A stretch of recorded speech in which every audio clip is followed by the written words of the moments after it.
Sorry, ভুল হয়ে গেছে। প্লিজ মাফ করে দাও। নিশির গলায় সেই চিরচেনা মিষ্টি সুর। রাগ ধরে রাখা কঠিন, কিন্তু নিজের নাম বজায় রাখার জন্য বললাম, এতক্ষণ ঝগড়া করলি, এখন আর কোনো সরি শুনতে চাই না। নিশির চোখ ভিজে উঠল। ওর কাঁপা কাঁপা কণ্ঠের স্বর শুনেই বুকের ভেতরে কেমন যেন মোচড় দিয়ে উঠল। তোমার সাথে আর ঝগড়া করব না। শুধু বলো, তুমি কি আমাকে আর ভালোবাসো না? আমি চুপ।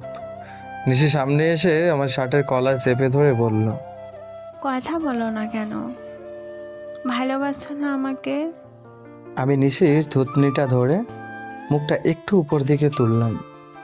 মেয়েটার গাল জলে ভিজে গেছে, চোখগুলো টলমল করছে।